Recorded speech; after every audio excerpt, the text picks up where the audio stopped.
মৰমৰ ছাত্ৰ ছাত্ৰীসকল, আজি তোমালোকৰ এ লেটাৰ টু গড ইংলিছৰ চেপ্টাৰ 1ৰ যিকেইটা প্ৰশ্ন দেখাই দিম সেইকেইটাৰ পৰা তোমালোকৰ মেট্ৰিক পৰীক্ষাত 100% চিয়ৰ কমন পাবা। তোমালোকৰ এইটো পাৰ্টৰ পৰা 7 মাৰ্কৰ আহে। তোমালোকৰ 3 মাৰ্কছৰ MCQ আৰু দুটা লং কোশ্চিন আহে। তোমালোকৰ এটা ট্ৰিক দি আছো, লেন্সৰ ফাৰ্ষ্ট লেটাৰ আৰু সেকেন্ড লেটাৰ কিয় লিখিছিল।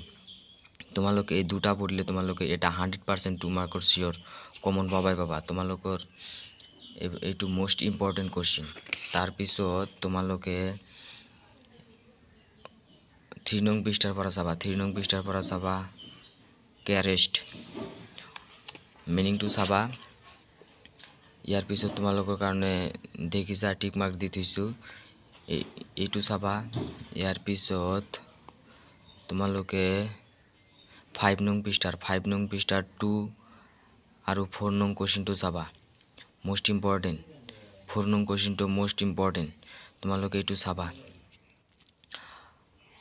What were Lennie's feeling when the hill stupid. তোমালোকে তাৰপিছত পেছো ৱাৰ্ড মিনিং চাবা।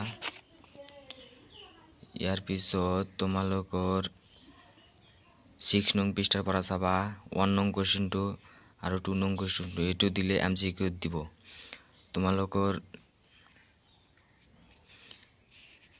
এবাৰ MCQ আহাৰ তো সিমান চান্স নাই, তোমালোকে সেই বাবদ পঢ়িবা।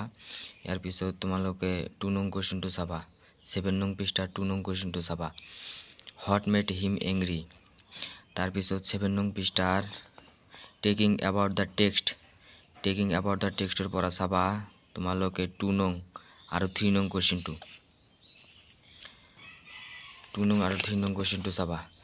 ইয়াৰ পিছত তোমালোকে 8 নং পৃষ্ঠাৰ পৰা চাবা 6 নং কোশ্চিনটো মোষ্ট ইম্পৰ্টেণ্ট। তোমালোকে এইবাৰ চাবা তোমালোকৰ মেট্ৰিক পৰীক্ষাত 6 নং কোশ্চিনটো আহাৰ সিমানেই চান্স আছে, কিয়নো তোমালোকৰ কনচেপচুৱেল প্ৰশ্ন দি থাকে, সেইবাবে তোমালোকৰ 6 নং কোশ্চিনটো মোষ্ট ইম্পৰ্টেণ্ট। তোমালোকৰ এইটো ভিডিঅ'ত যিকেইটা প্ৰশ্ন দেখাই দিলো সেইকেইটাৰ পৰা তোমালোকে মেট্ৰিক পৰীক্ষাত 100% চিয়ৰ কমন পাবা। তোমালোকে লেন্সৰ ফাৰ্ষ্ট লেটাৰ আৰু সেকেন্ড লেটাৰটো পঢ়িবা। যদি তোমালোকৰ মোষ্ট ইম্পৰ্টেণ্ট MCQৰ ভিডিঅ' লাগে তেনেহ'লে মোক কমেণ্ট কৰিবা, তোমালোকৰ MCQ ভিডিঅ' বনাই আপলোড কৰি দিম। Thank U.